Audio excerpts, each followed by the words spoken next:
Trick or Treat, Smell My Feet by Diane DeGroat.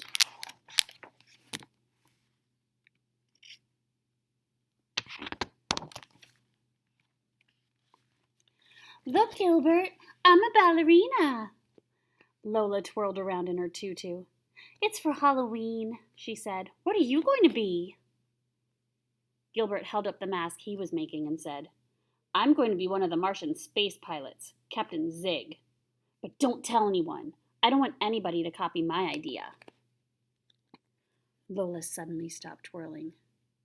I want to be a Martian space pilot too, she cried. But I just finished making your costume, Mother said. You wanted to be a ballerina. You don't have to do everything I do, Gilbert said. Your costume is nice too. If I were you, I would be a ballerina. You would? Lola asked. Sure, said Gilbert, but I'm not you, so I'm going to be Captain Zig. The next day was Halloween, and Gilbert packed his Martian space pilot costume into a paper bag so he could change later at school. Lola copied him and put her pink ballerina costume into a paper bag also. You're too little to go to school, Gilbert said. I'll take you trick-or-treating when I get home, okay? Okay, said Lola. I'll practice.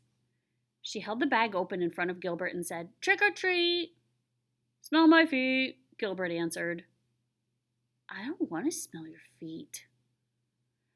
That's what you're supposed to say on Halloween, Gilbert said. Lola laughed and sang, Trick or treat, smell my feet, now give me something good to eat. Here's a treat, Gilbert said, and he dropped the piece of toast he was eating into her bag. After breakfast, Gilbert grabbed his paper bag and headed for the door. Goodbye, Gilbert, Father called from the kitchen. We'll watch for you in the costume parade. Lola followed her brother and said, I want to be in a parade too. Well, you can come and watch, Gilbert said. I'll wave to you. Remember, I'll be the one in the Martian space pilot costume.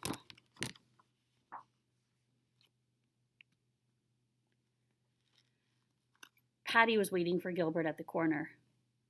What are you going to be for Halloween? She asked. Don't tell anyone, Gilbert whispered. But I'm going to be Captain Zig. I'm going to be a Martian space pilot too, said Patty. I'm going to be Admiral Xena. Hey, Gilbert said, being a Martian space pilot was my idea. I guess we had the same idea, Patty said. I hope no one else does.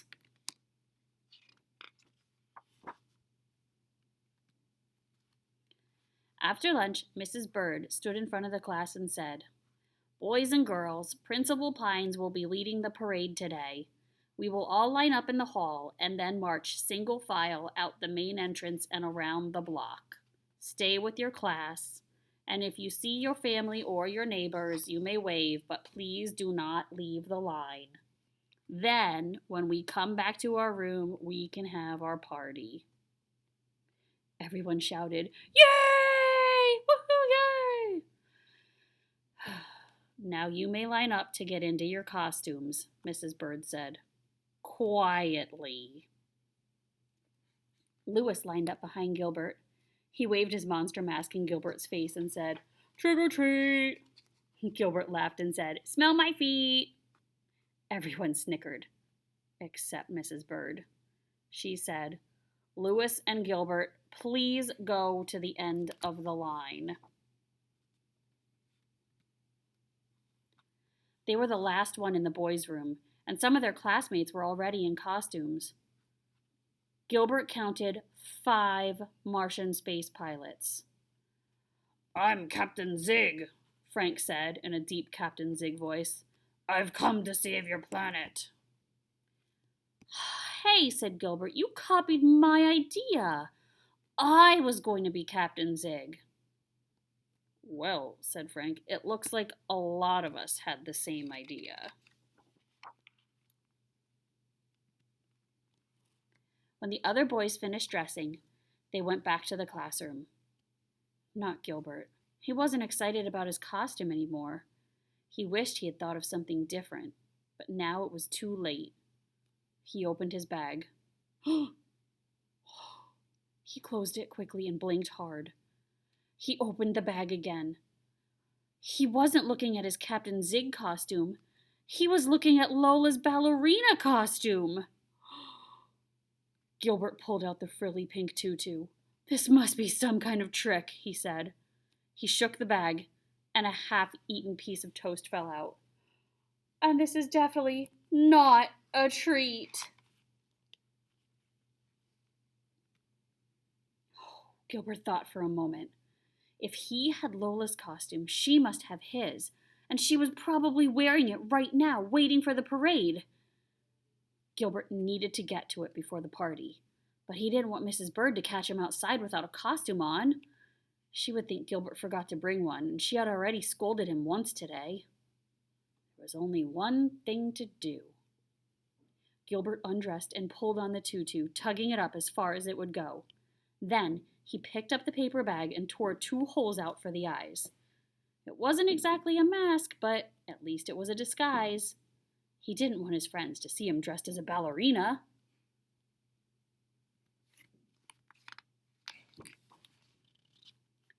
When Gilbert stepped into the hallway, his class was already passing through. Nobody recognized him, so he followed them down the hall and out the door. The street was lined with people, watching and waving and taking pictures.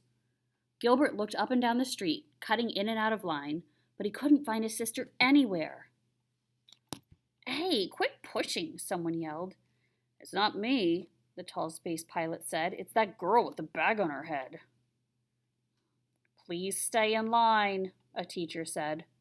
Gilbert recognized Mrs. Bird's voice behind them. Then he heard another voice he knew. "Look, Daddy! Gilbert's wearing my ballerina costume!"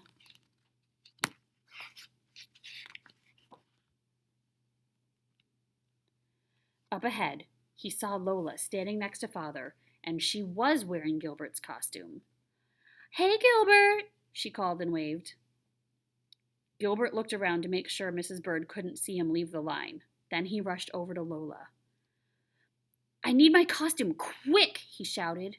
"Give me mine first," she said. "Stay with your class, boys and girls," the teacher said loudly. Gilbert grabbed Lola's hand and pulled her back toward the line with him. Lola thought she was going to be in the parade with the big kids, but Gilbert pulled her right through the line and headed for the school. "Hey, where are we going?" she asked. "Someplace where we can switch costumes," Gilbert said. He knew that the side door was a shortcut to the bathroom. "Quick," he said, "this way." But Lola wasn't very quick. She kept tripping over the too big costume. By the time they reached the boys' room, they were out of breath. Gilbert pushed the door open, and there was Louis standing in his underwear. "Hey, no girls allowed," Louis yelled. "Oh, let's try the girls' room," Lola said helpfully. "No way," Gilbert said. "Come on, maybe my classroom is still empty." They ran down the hall to Mrs. Bird's room. They had just reached the door when Lola tripped on her costume and Gilbert tripped on Lola.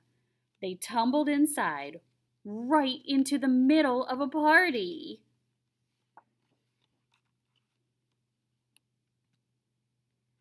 Gilbert's paper bag mask had flown off. Everyone was staring at him. And his tutu. Gilbert did the only thing he could think of. He twirled around the room, then raised his arms up and said, "Ta-da!" There was a long silence. "Gilbert?" Frank asked finally. "What are you supposed to be?"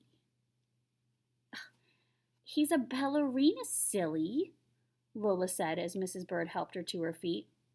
"And I'm Captain Zig." Patty said, "Well, Gilbert, at least you didn't have the same costume as everyone else." "Of course not," Gilbert said. "I wanted to be something different. My sister here wanted to be a space pilot like everyone else, but not me," he said proudly. Then he twirled across the floor to the refreshment table. Soon, Father appeared at the door to take Lola home. Mrs. Bird gave her some pumpkin cookies to take back with her. "Trick or treat," Mrs. Bird said, handing her the bag. "Smell my feet," Lola said, taking it. She passed Gilbert on the way out. "Are you still going to take me trick-or-treating later, Gilbert?" "I guess so," he said. "And Gilbert?" "What?" "This time, can I be the ballerina?" Gilbert laughed. "Don't you want to be a Martian space pilot anymore?" "No," she said, taking Father's hand. "If I were you, I'd be one. But I'm me, so I'm going to be a ballerina." She skipped out the door, singing, "Trick or treat, smell my feet, give me something good to eat."